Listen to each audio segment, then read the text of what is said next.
Alhamdulillahirabbil alamin wa bihi nasta'inu ala umuri dunya waddin.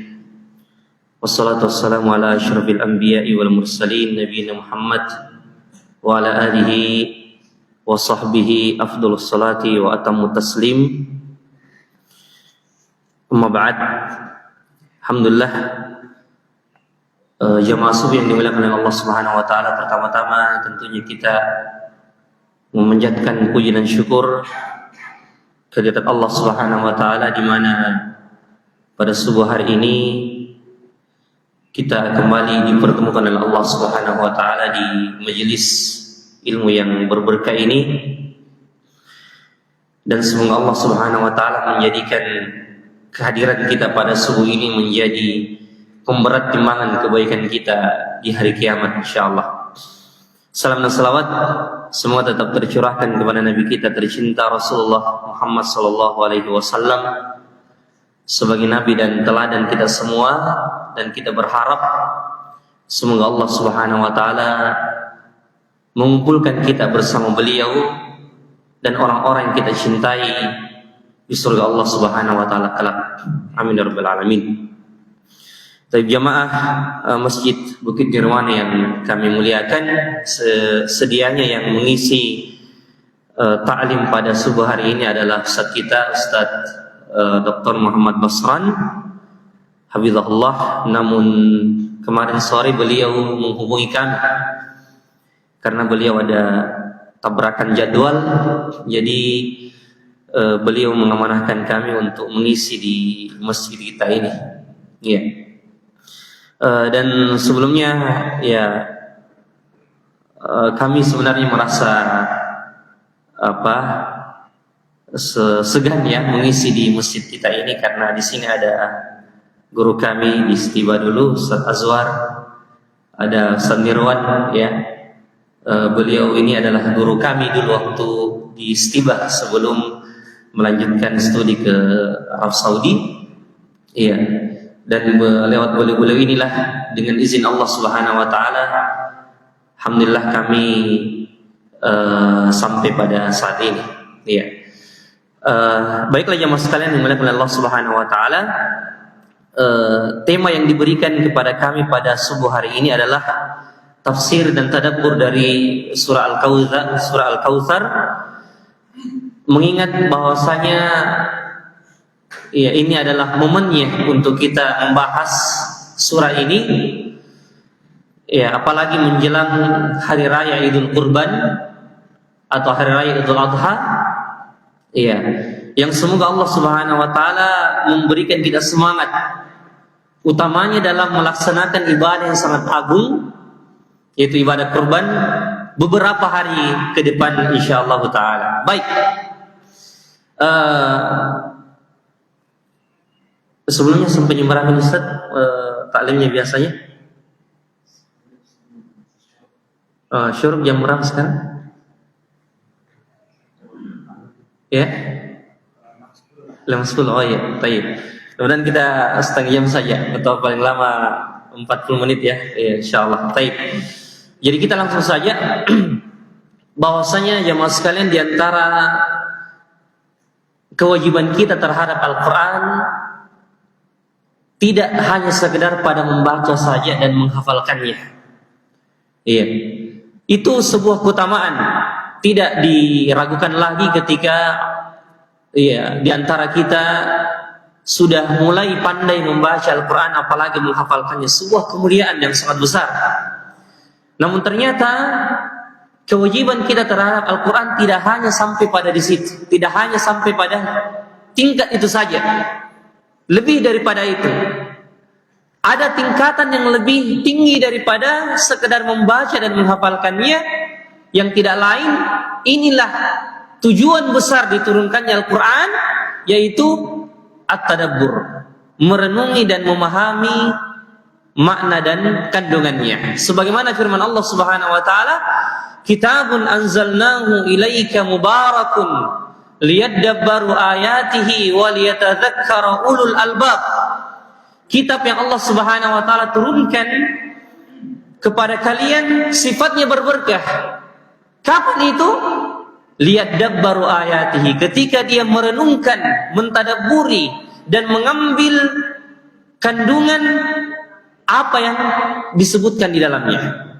Ya, oleh sebab itu ya, kewajiban kita setelah kita sudah mulai merutinkan untuk membaca Al-Quran dan menghafalkannya, kita naik ke level selanjutnya, yaitu memahami dan merenungkan isi kandungannya. Dan disinilah ketika kita sudah sampai pada titik ini, kita betul-betul akan mendapati Al-Quran bukan hanya sekedar penambahan kebaikan dan pahala bagi kita, tapi kita akan mendapati Al-Quran solusi dari permasalahan hidup yang kita dapatkan.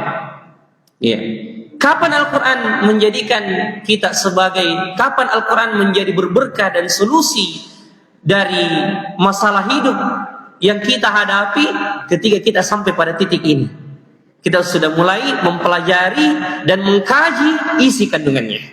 Ya, karena itulah yang akan membawa kita untuk mengamalkan isi dari kandungan Al-Quran tersebut. Baik, jadi tentunya di antara surah yang sangat relevan dan sangat sudah terkenal di kalangan kita semua, apalagi menjelang hari-hari yang mulia ini, ya, bulan Dzulhijjah, adalah surah Al-Kautsar. Ya, surah Al-Kautsar. Di mana surah ini mengingatkan kita tentang nikmat Allah Subhanahu wa taala kepada nabinya, sekaligus Allah menyebutkan cara mensyukurinya. Ya, cara mensyukuri nikmat tersebut. Jadi Allah Subhanahu wa taala memberikan surah ini kepada Nabi sallallahu alaihi wasallam sebagai penjelasan nikmat yang Allah karuniakan kepada beliau. Ya. Dari Anas bin Malik radhiyallahu taala anhu disebutkan bagaimana ulama menceritakan tentang turunnya surah ini. Diriwayatkan dari Anas bin Malik radhiyallahu taala anhu bahwasanya tatkala beliau berkumpul bersama Nabi sallallahu alaihi wasallam, para sahabat melihat Nabi sallallahu alaihi wasallam seakan-akan tertidur sejenak, tapi beliau tidak tidur. Ya, hanya terlihat beliau seperti tertidur dan tertunduk. Dan setelah itu, setelah beliau mengangkat kepalanya, beliau dalam keadaan tersenyum. Ya. Dan ketika ditanya, "Ya Rasulullah, mengapa engkau tertawa atau tersenyum?" Beliau mengatakan, "Baru saja diturunkan kepadaku sebuah surah." Ya. Lalu beliau membaca Bismillahirrahmanirrahim, "Inna a'tainakal kautsar fasholli li rabbika wanhar inna syani'aka huwal abtar." Surah Al-Kautsar. Ya. Setelah itu Nabi pun bertanya kepada para sahabat, "Atadruna mal kautsar?" Tahukah engkau apa itu Al-Kautsar? Iya.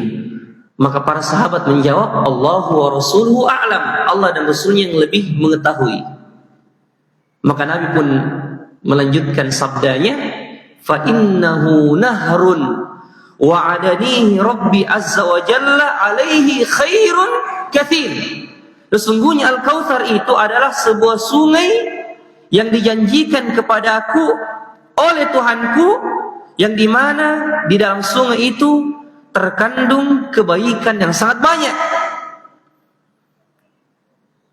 Alaihi khairun katsir wa huwa haudun taridu alaihi ummati yaumal qiyamah aniyatuhu adadun nujumi fayukhtalaj abdu minhum fa aqulu rabbi innahu minni fa in fayaqul ma tadri ma ahdathat ba'dak. Sungai itu yang diberikan Nabi sallallahu alaihi wasallam adalah sungai Al-Kautsar yang ada di dalam surga.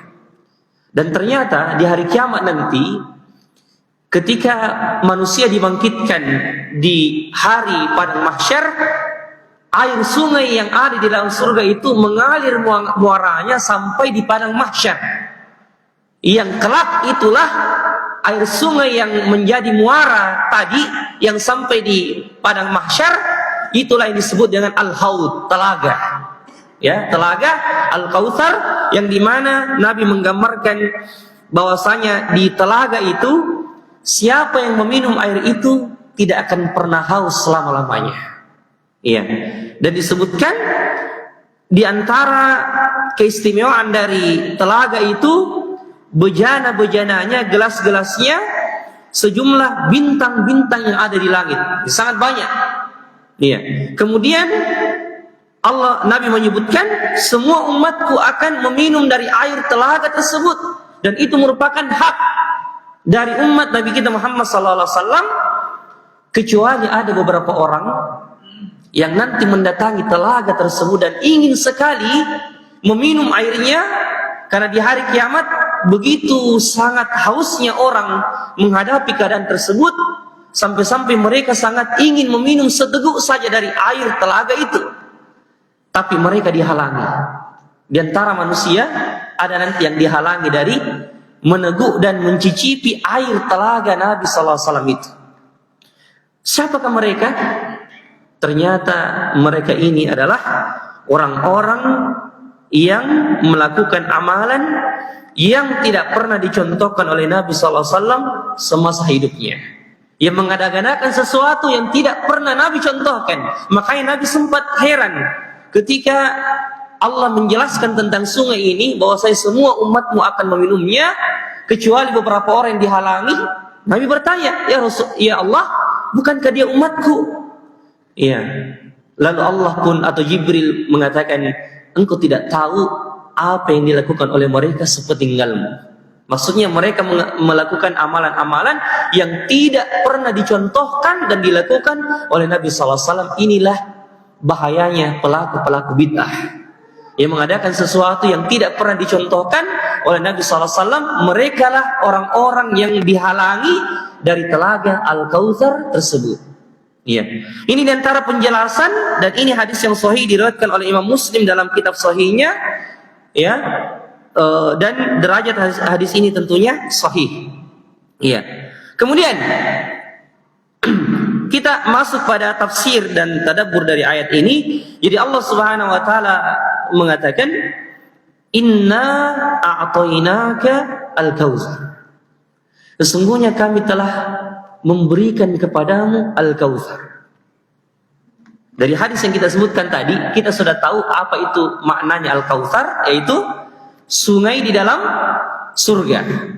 Tapi ini diantara salah satu maknanya. Kalau kita buka terjemahan Al-Quran itu, ya, di antara terjemahan Al-Quran itu bukan menyebutkan sungai itu. Tapi apa yang disebutkan dalam terjemahan Al-Quran, sesungguhnya kami telah memberimu nikmat yang sangat banyak. Jadi Al-Kautsar diartikan dan ditafsirkan juga sebagai nikmat yang sangat banyak. Iya. Lalu bagaimana caranya menggabungkan dua pendapat ini? Ada yang mengatakan, ahli tafsir mengatakan Al-Kautsar sungai di dalam surga, yang lain mengatakan Al-Kautsar merupakan kebaikan yang banyak. Maka Syekh Abdul Rahman As-Sa'di menggabungkan dua pendapat ini dengan mengatakan Al-Kautsar adalah kebaikan atau nikmat yang sangat banyak yang diberikan kepada Nabi kita Muhammad SAW, di antaranya sungai di dalam surga yang dinamai sungai Al-Kautsar. Jadi Nabi SAW adalah orang yang telah diberikan nikmat yang sangat banyak oleh Allah Subhanahu wa taala. Saking banyaknya Allah menyebutkan dalam surah ini Al-Kautsar dengan penyebutan bahwasanya nikmat itu sudah tidak bisa dihitung lagi, begitu banyaknya.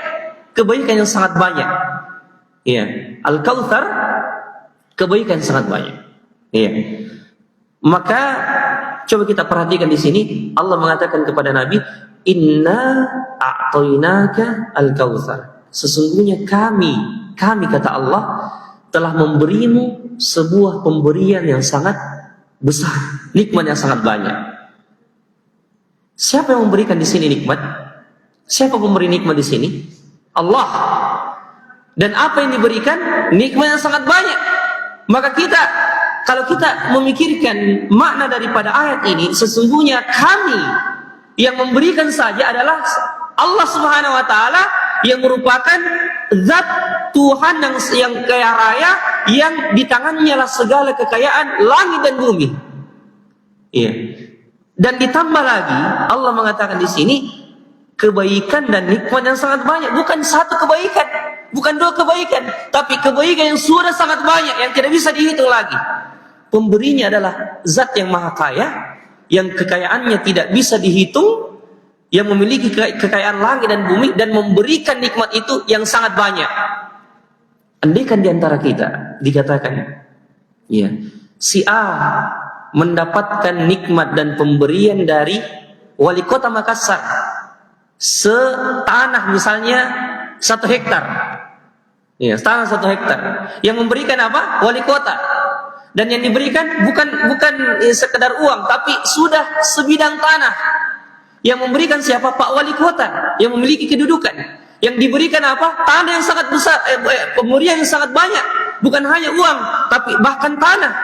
Pasti yang diberikan pemberian ini tidak bisa lagi digambarkan bagaimana kegembiraannya, bagaimana besarnya ya kebahagiaan yang dia dapatkan.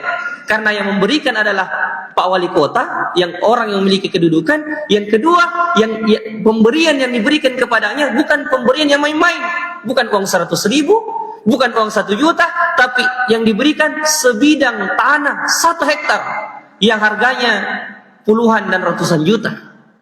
Yang memberi dan yang diberikan adalah sesuatu yang sangat berharga.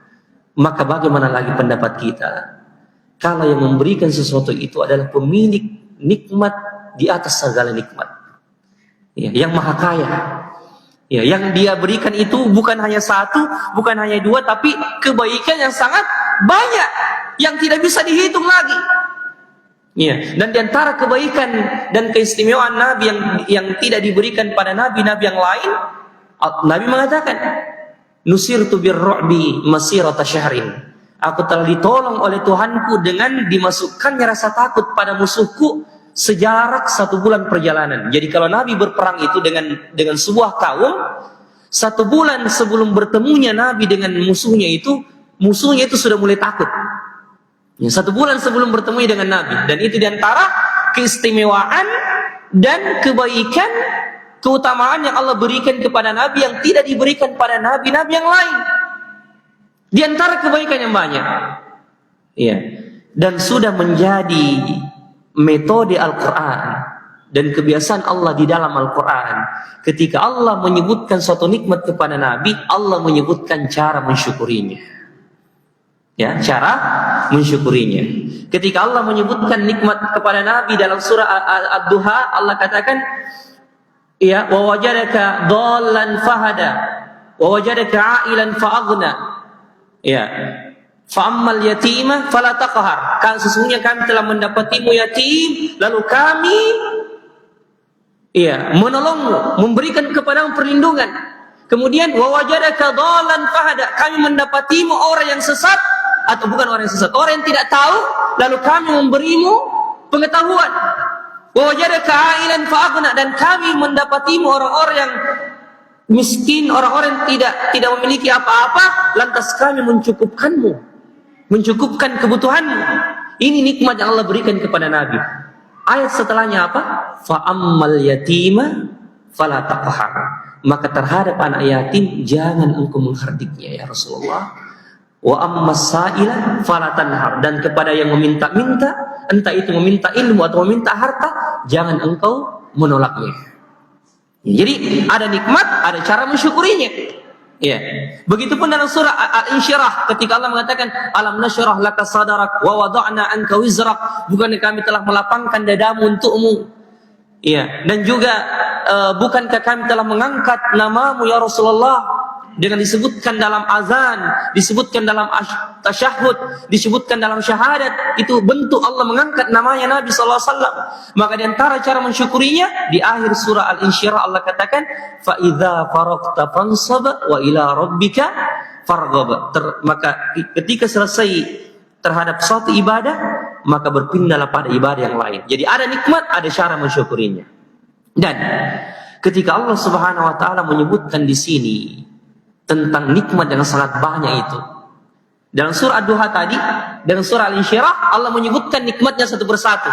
Tapi dalam surah Al-Kautsar ini tidak disebutkan lagi satu persatu nikmatnya, tapi Allah langsung mengatakan inna a'tainaka al-kautsar, sungguh kami telah memberikan kepadamu nikmat yang begitu banyak. Karena nikmat itu begitu banyak, tidak disebutkan lagi satu persatu dalam surah ini, nikmat secara umum. Maka datang ayat setelahnya menyebutkan cara mensyukurinya. Cara mensyukurinya. Apa itu? Dan kita bisa bayangkan ini ketika Allah mengatakan inna a'tainakal kautsar, sungguh kami telah memberikan kepadamu kebaikan dan nikmat yang sangat banyak, berarti karena ini nikmat yang sangat banyak, pasti cara mensyukurinya juga tidak main-main. Cara mensyukurinya juga tidak main-main. Makanya Allah katakan di ayat yang kedua, fasholli li rabbika wanhar, maka salatlah karena Tuhanmu dan berkurbanlah. Perhatikan di sini jemaah sekalian, Allah mengatakan salatlah karena Tuhanmu dan berkurbanlah. Pertanyaannya, kenapa dikhususkan dua ibadah ini sebagai cara mensyukuri nikmat yang sangat besar tadi? Ya, kenapa bukan misalnya berpuasalah atau berhajilah ke Baitullah? Kenapa dikhususkan salat dengan berkurban sebagai bentuk cara mensyukuri nikmat dan kebaikan yang sangat banyak yang diberikan Allah kepada nabinya? Ulama mengatakan di sini Allah mengkhususkan penyebutan dua ibadah yang mulia ini, salat dan berkurban. Pertama karena salat ibadah yang paling agung yang menghubungkan antara manusia dengan Tuhannya. Yang kedua, kurban ibadah yang paling agung, yang paling besar yang menghubungkan manusia dengan manusia itu sendiri. Ya, jadi salat, jadi kalau dua ini sudah dikerjakan, agama dan syariat sudah menjamin bahwasanya ya, hablum minallah kita sudah bagus karena kita sholat, dan hablum minannas kita dengan berkurban juga sudah bagus. Jadi bisa kita ambil kesimpulan di sini bahwasanya dengan berkurban itulah puncak mensyukuri nikmat Allah Subhanahu wa taala. Yang kedua, dengan berkurban tanda kita ingin memperbaiki hubungan kita kepada sama manusia yang mengantarkan kita kepada surga. Kurban. Yang kedua, perhatikan di sini ketika Allah mengatakan fasholli li rabbika, salatlah karena Tuhanmu. Kenapa ada kata-kata Tuhanmu di sini? Bukankah cukup kalau Allah mengatakan salatlah dan berkurbanlah? Kenapa ditambahkan kata-kata li rabbika? Karena Tuhanmu. Iya, karena Tuhanmu. Nah, kita akan mengkaji sedikit dua hubungan antara dua surah Al-Maun dengan Al-Kautsar. Karena ini ada rahasianya ini. Ketika urutan surah-surah di dalam Al-Quran itu ada rahasianya. Ya. Ketika misalnya surah Al-Kautsar disebutkan, sebelumnya surah Al-Kautsar apa? Surah Al-Maun. Ara'aital ladzi yukadzibu biddin. Ternyata setelah ulama mengkaji apa hubungan antara urutan dua surah ini, setelah Allah menyebutkan surah Al-Maun, datang setelahnya surah Al-Kautsar, ternyata ada hubungan yang sangat erat di antara keduanya. Di dalam surah Al-Maun Allah menyebutkan apa? Ciri orang-orang yang mendustakan hari kiamat. Allah katakan ara'aital ladzi yukadzibu biddin fadzalikal ladzi yad'ul yatim. Tidakkah engkau melihat orang-orang yang mendustakan hari pembalasan, tidak ada imannya kepada hari kiamat? Ciri pertama yang Allah sebutkan fadzalikal ladzi yad'ul yatim. Mereka yang menghardik anak yatim, tidak menghargai anak yatim. Wala yahuddu ala tu'amil miskin, dan mereka tidak memotivasi untuk memberikan makan kepada fakir miskin. Ciri yang kedua. Ciri yang ketiga, fawailul lil musallin, maka celakalah orang-orang yang salat. Siapakah mereka ya Rabb? Siapakah mereka yang salat tapi celaka? Allah yang lanjutkan ayatnya, alladzina hum an salatihim sahun, mereka yang lalai dari salatnya. Ya. Siapa yang mereka yang lalai dari salatnya? Allah melanjutkan ayatnya, alladzina hum yura'un. Di antara makna orang yang lalai dari salatnya, mereka salat karena manusia. Mereka salat karena manusia. Iya. Makanya datang surah Al-Kautsar menjelaskan bahwasanya ketika di dalam surah Al-Maun tadi Allah menjelaskan orang-orang yang tidak diterima salatnya, orang yang bermain-main dengan salatnya, maka kalau engkau mau salatmu diterima, salatlah karena Tuhanmu, karena Allah Subhanahu wa taala, bukan karena manusia, bukan karena ingin mendapatkan pujian, bukan karena menghindari celaan manusia, tapi salatlah betul-betul mencari ridho Tuhanmu, bukan karena apa-apa. Ya. Dan barang siapa yang betul-betul mengagungkan salat, mengerjakannya karena Allah, maka dia akan mendapati salat sebagai jalan keluar dari setiap masalahnya. Kalau kita bertanya, Bapak Ibu sekalian, bukankah salat Allah mengatakan innas salata tanha 'anil fahsya'i wal munkar? Bukankah salat itu mencegah perbuatan keji dan munkar? Kalau ada yang bertanya, kalau begitu Ustaz, kenapa masih ada orang salat tapi masih suka cerita kejelekannya orang misalnya? Masih suka ghibah, gosip dan sebagainya. Kenapa masih ada orang salat seperti itu? Masih ada orang salat bahkan mencuri. Orang salat tapi menghardi anak yatim dan tidak suka memberi makan kepada fakir miskin. Kenapa begitu? Bukankah salat memerintahkan kepada yang ma'ruf dan mencegah dari yang munkar?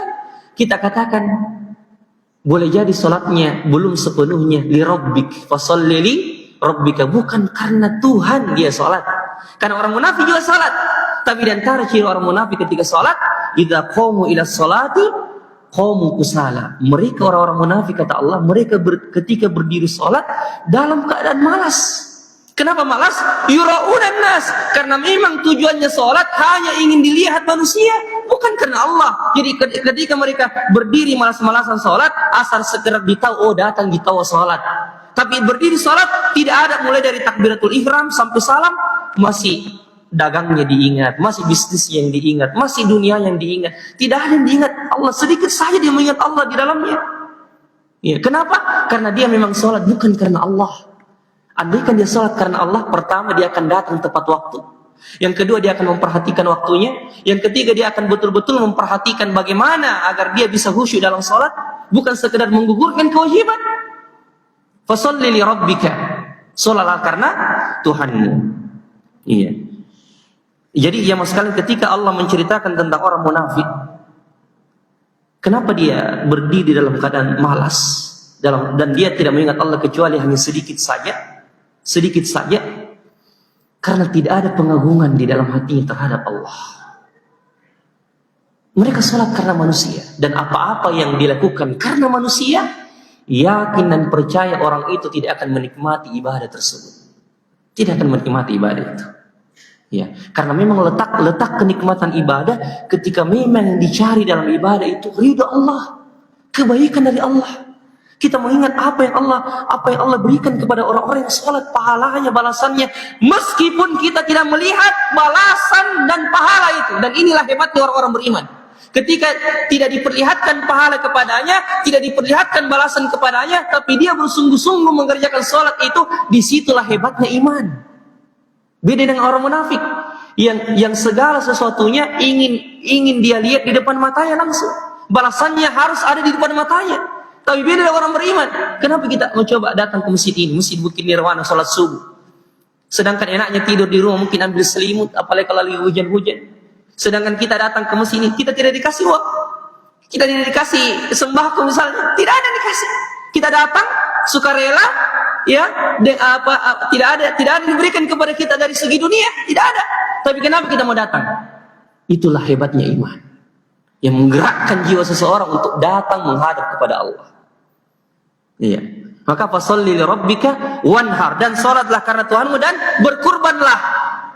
Dan subhanallah, kita akan sebutkan di sini, mumpung ini momennya, mudah-mudahan ini motivasi untuk kita yang memiliki kemampuan agar kita bisa berkurban di tahun ini, atau paling tidak di tahun depan, ketika kita sudah punya niat dan tekad. Ketika Allah mengatakan fasholli li rabbika wanhar, salatlah karena Tuhanmu dan berkurbanlah. Kenapa kurban ini kita katakan tadi ibadah yang paling agung yang menghubungkan manusia dengan manusia itu sendiri? Ya. Kembali pada surah Al-Maun, kita hubungkan lagi pada surah Al-Maun. Di antara ciri orang yang mendustakan hari kiamat yang Allah sebutkan pada surah Al-Maun, wa yamna'unal ma'un, mereka yang melarang untuk memberikan, mereka yang menahan dirinya untuk memberikan sesuatu dengan barang-barang dan hal-hal yang bermanfaat bagi saudaranya. Bahkan sebagian ahli tafsir menafsirkan kata al-ma'un di situ benda-benda yang remeh seperti panci, seperti kapak, pisau. Jadi sampai benda-benda yang kecil ini mereka begitu kikirnya, begitu pelitnya, mereka tidak mau meminjamkan kepada manusia. Saking tidak adanya imannya kepada hari akhir, saking tidak adanya imannya kepada hari pembalasan, sampai dia menahan tidak mau kau pinjamkan panciku, tidak mau kau pinjamkan pisauku kepada, tidak mau kau pinjamkan piringku, sampai piring dan hal-hal yang bermanfaat yang mungkin hanya diremehkan oleh sebagian manusia yang kalaupun barang itu tidak dikembalikan tidak ada ruginya. Tapi saat begitu tidak adanya imannya, Allah katakan wa yamnaunal maun, mereka melarang dirinya, menahan dirinya untuk memberikan barang-barang berharga ini kepada manusia yang lain. Tidak mau. Iya, bayangkan. Maka datang surah Al-Kautsar menjelaskan tentang orang yang berkebalikan dengan itu. Apa itu? Wanhar, yang justru mengeluarkan uangnya, mengeluarkan hartanya fi sabilillah, yang bukan harta yang sedikit. Bukankah kita kalau kita berkurban, ya, tidak mengeluarkan uang yang kecil, uang yang banyak. Kambing, kalau kita kurban kambing, sekarang kan 2.500.000 ya satu kambing. Kalau misalnya sapi dengan 7, kita berserikat 7 orang, ya 2 jutaan, 2.300.000 atau kurang lebih seperti itu. Bukan uang yang sedikit, tapi kenapa kita mengeluarkan untuk bisa berkurban? Kata ulama kita, perhatikan di sini, ketika Allah Subhanahu wa taala memerintahkan seorang hamba untuk berkurban, maka ketika dia berkurban, Allah memerintahkan dia berkurban, berarti itu menunjukkan perasaan tawadhu'nya, kerendahan hatinya di hadapan Allah, bahwasanya dia butuh Allah. Dengan berkurban dia butuh kepada Allah, karena dia tahu Allah Maha Kaya. Dan ini juga ketika dia berkurban, itu menunjukkan prasangka baiknya kepada Allah, bahwasanya hartanya akan diganti. Hartanya akan diganti. Makanya ketika Allah berbicara masalah sedekah, jemaah sekalian, apa lafaz Al-Quran ketika Allah menyebutkan tentang sedekah? Man dzalladzi yuqridullaha qardan hasanan fayudha'ifahu lah. Siapa yang ingin meminjamkan? Perhatikan, Allah memakai kata-kata meminjamkan. Allah tidak bilang siapakah yang ingin mengeluarkan atau berinfak dengan hartanya, tapi siapakah yang ingin meminjamkan hartanya kepada Allah. Apa rahasia di balik kata-kata meminjamkan ini? Berarti kalau Allah memakai kata-kata pinjam, berarti akan dikembalikan. Iya, akan dikembalikan, dan itu yakin pasti dikembalikan. Makanya betul sekali bahwasanya tidak ada orang yang rugi dan miskin gara-gara sedekahnya. Dan puncak sedekah itu diantaranya adalah kurban, dan puncak mensyukuri nikmat Allah Subhanahu wa taala. Maka di sini disebutkan menunjukkan perasaan tawadhu'nya, butuhnya dia kepada Allah, kuatnya keyakinan, prasangka baiknya kepada Allah bahwa dia akan menggantinya dengan sesuatu yang lebih baik tanpa harus merasa kekurangan harta. Iya. Maka di antara kisah yang paling menarik ketika turun firman Allah Subhanahu wa taala dalam surah Ali Imran yang berbunyi lan tanalul birra hatta tunfiqu mimma tuhibbun. Kalian tidak akan sampai pada puncak kebaikan. Perhatikan, puncak kebaikan sampai kalian menginfakkan harta kalian yang paling kalian cintai. Jadi bukan harta yang misalnya ini tidak dipakai nih, sumbang kami saja, atau ini uang receh disumbang kami saja. Bukan, tapi uang yang betul-betul berharga dan barang yang betul-betul berharga bagi kita. Jadi kita tidak akan sampai pada derajat kebaikan yang sangat tinggi sampai harta yang paling kita cintai kita sumbangkan di jalan Allah. Maka yang berkaitan dengan ayat ini, ketika ayat ini turun kepada Nabi SAW, kalau tidak salah ini mohon diluruskan, ada beberapa ustaz kita di sini, mohon diluruskan. Ketika ayat ini turun, sahabat Abu Ayyub Al-Ansari pulang ke rumahnya, dan dia punya beberapa hektar kebun kurma. Iya. Kemudian dia pergi melapor kepada Rasulullah SAW bahwasanya telah turun ayat yang berbunyi seperti ya Rasulullah, tidak akan kalian mencapai derajat kebaikan yang tinggi kecuali kalian menginfakkan apa yang kalian cintai. Maka ya Rasulullah, saksikanlah aku menginfakkan kebun kurmaku ini semuanya, yang berhektar-hektar ini fi sabilillah. Subhanallah. Maka Nabi pun mendoakan Abu Ayyub Al-Ansari, dan istrinya dan anaknya belum tahu kalau kebun yang berhektar-hektar itu sudah diinfakkan fisabilillah. Maka ketika dia melihat istrinya dan anaknya berada dalam kebun kurma itu menikmati sebagian kurma itu, dia mengatakan, keluarlah istriku dan anakku, sesungguhnya ini sudah kita wakafkan di jalan Allah Subhanahu wa taala.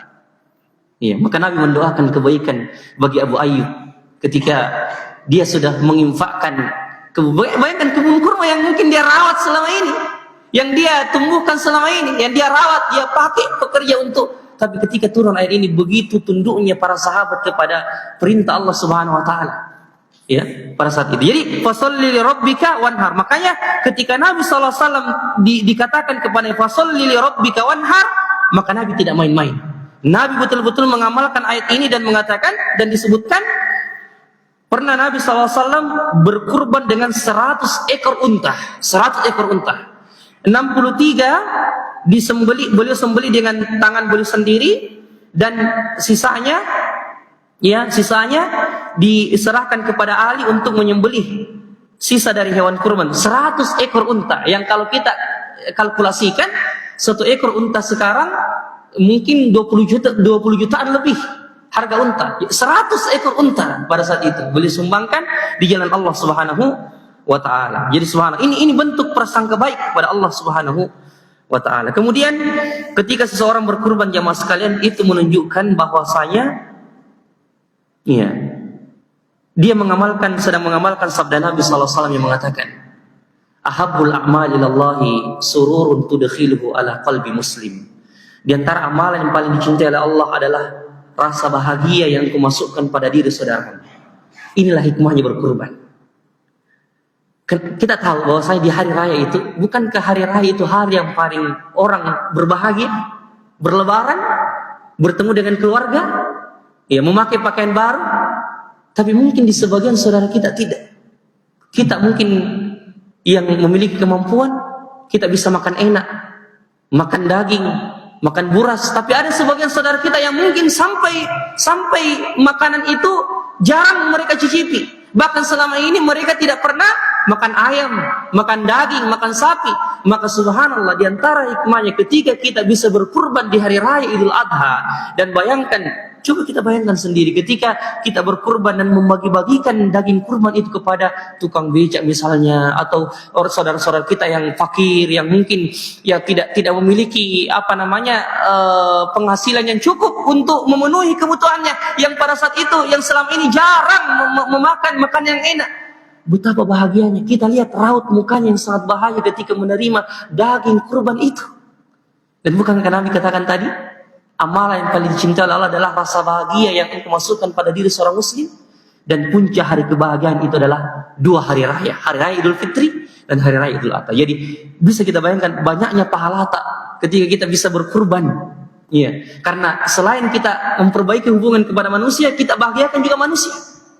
Dan berapa banyak, itulah juga hikmahnya kenapa kurban disuruh dibagi 3. Sepertiga kita masak sendiri, agar kita lebih merasakan nikmat Allah dengan kita memakan daging kurban kita sendiri. Sepertiganya diberikan kepada orang-orang di sekitar kita, keluarga kita, tetangga kita. Sepertiganya lagi diberikan kepada fakir miskin, agar kebahagiaan merata pada saat itu di hari raya tersebut.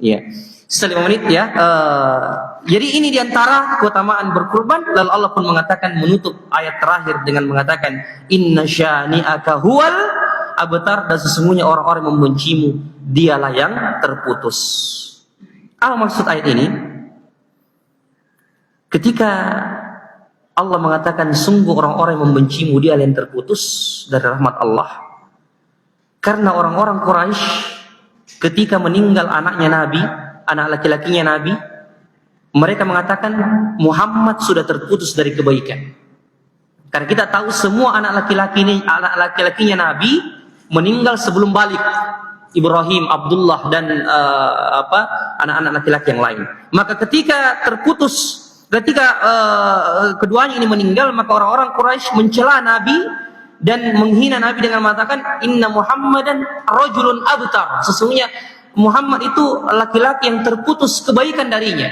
Maka Allah menurunkan surah ini sebagai bantahan kepada orang kafir Quraisy, mereka lah yang sebenarnya terputus dari kebaikan. Adapun engkau Muhammad, engkau tidak terputus dari kebaikan. Buktinya, engkau akan disebut-sebut namamu sampai hari kiamat. Engkau akan dikenang kebaikanmu sampai hari kiamat. Bahkan engkau dijadikan teladan oleh manusia sampai datangnya hari kiamat. Adapun orang-orang yang membencimu, dia yang terputus dari kebaikan. Tidak akan disebut-sebut namanya. Dilupakan oleh manusia. Mereka yang terputus dari kebaikan. Dari ayat ini ulama mengambil faedah juga bahwasanya Siapa yang menolong sunnah Nabi SAW, yang mengamalkan sunnah Nabi SAW, dia mendapatkan bagian dari orang-orang yang akan dimuliakan oleh Allah Subhanahu Wa Taala, yang tidak akan terputus dari kebaikan, Iya, mungkin ini jemaah sekalian tafsir ringkas dari surah Al-Kautsar yang bisa kita sampaikan pada kesempatan kali ini. Ya, mudah-mudahan ada manfaat yang bisa kita ambil di dalamnya. Dan semoga Allah Subhanahu Wa Taala memberikan karunia kepada kita untuk memahami ayat-ayatnya. Kita tutup dengan doa kafaratul majelis. Subhanakallahumma rabbana wa bihamdik, asyhadu an la ilaha illa anta, astaghfiruka wa atubu ilaik. Akhiru da'wana alhamdulillahi rabbil alamin. Assalamualaikum warahmatullahi wabarakatuh. Ya. Saya ada sisa jawab. Oh, tanya. Oh iya. Ya. Terus sudah sure mungkin? Tuh. Ya.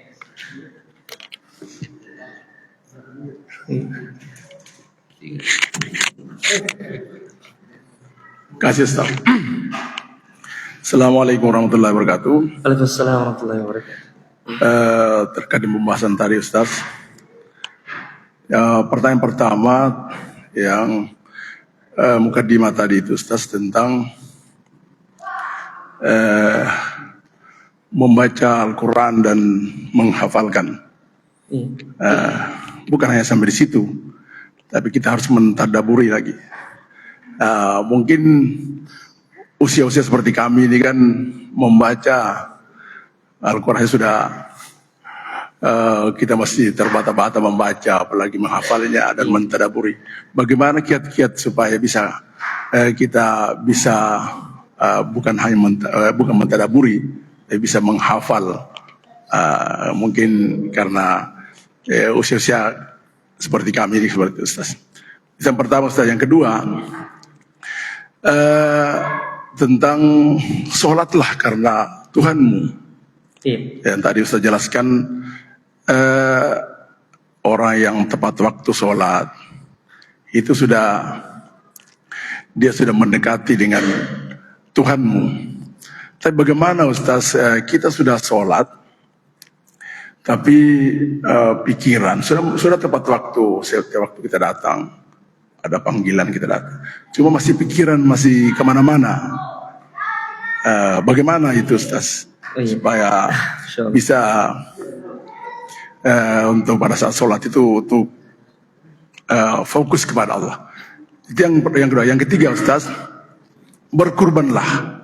Karena berkurbanlah, ini kan sekarang kita berkurban tapi masih meminta harus ada kwitansinya, harus ada segala macam. Bagaimana keikhlasan untuk berkurban seperti itu Ustaz?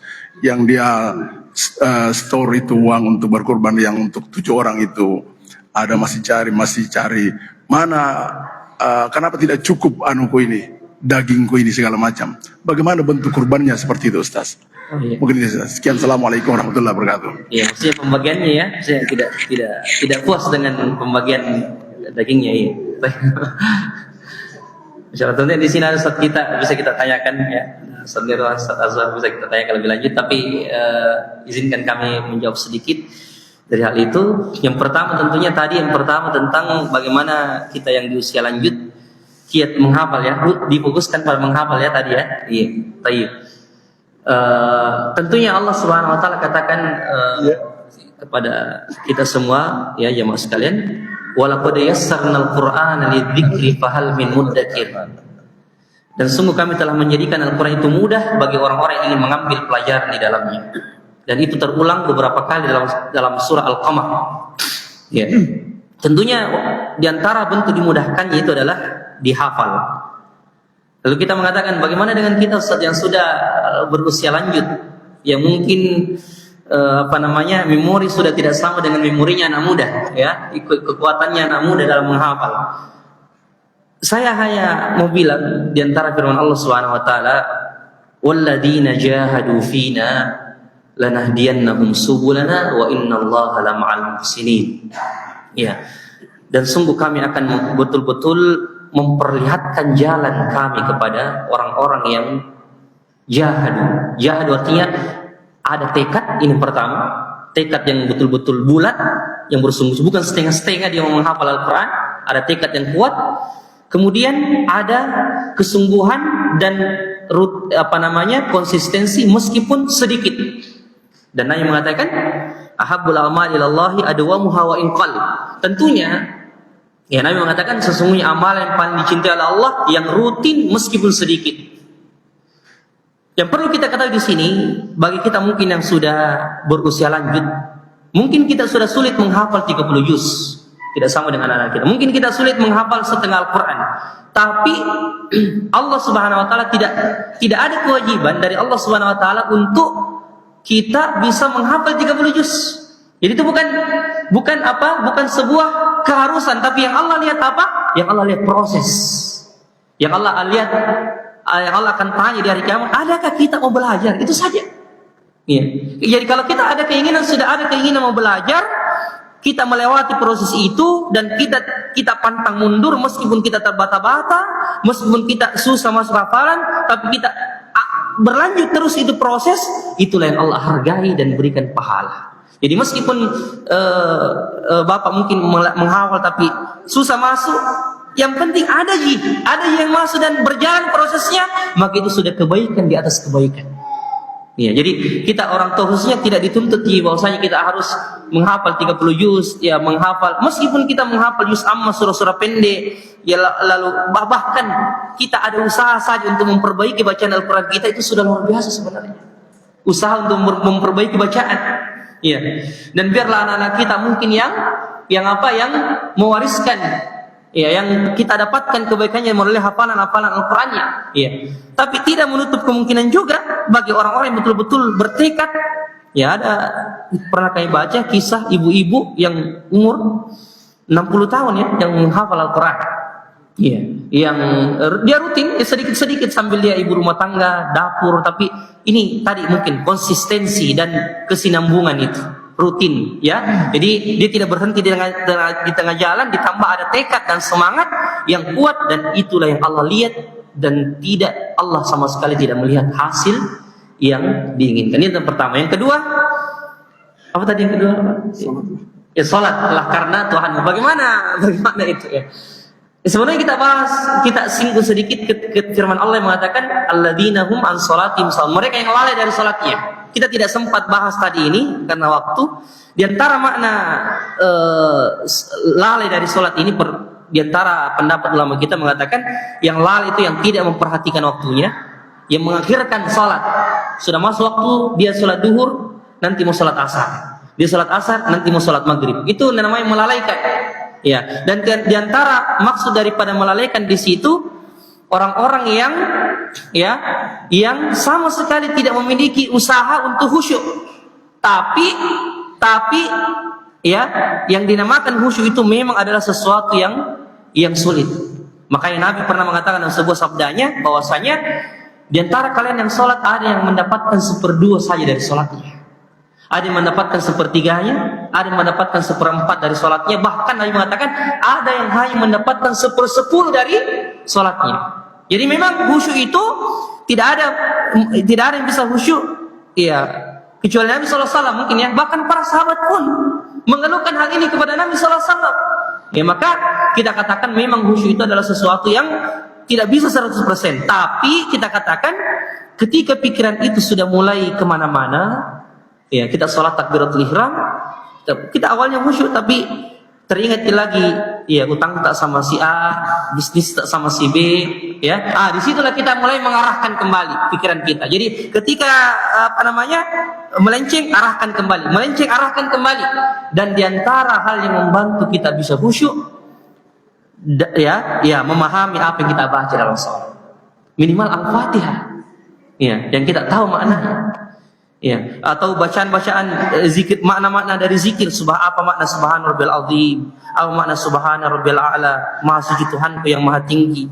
Ya, ketika kita mengucapkan itu sambil kita mengetahui maknanya, kita akan tahu bahwasanya Allah yang begitu tinggi yang kita mintai, kita merendah di hadapannya, meletakkan anggota tubuh yang paling afdol, kepala ini di tanah dalam rangka merendahkan diri kita kepada Allah. Kita akan lebih merasakan itu ketika kita paham makna bacaan salat, minimal zikir-zikir yang kita baca dan juga Al-Fatihah. Al-Fatihah yang kita dapat. Jadi itu tidak ada, ya tidak, memang sebuah keharusan untuk kita khusyuk, tapi memang Nabi sudah mengatakan tidak ada yang 100% khusyuknya. Ya, itu tak, cuman kita tentunya melakukan hal-hal yang bisa membantu kekhusyuan, di antaranya mendatangi sholat di awal waktu. Ya, kan beda itu orang yang datang pas atau sebelum azan atau pas azan dengan orang yang datang ketika sudah qamat. Beda kan, ketika ada orang yang datang dari rumahnya berjalan dengan tenang, sholat sunnah di masjid sambil berdoa, kemudian baca Quran, pas dia masuk takbiratul ihram pasti ada rasa yang berbeda. Dengan orang yang ketika datang di rumahnya bersantai-santai di rumahnya, kemudian nanti qamat baru lari-lari, pas sampai di masjid, poso nih. Artinya sudah tidak, mulai dari cara mengatur napasnya itu sudah mengganggu khusyuan.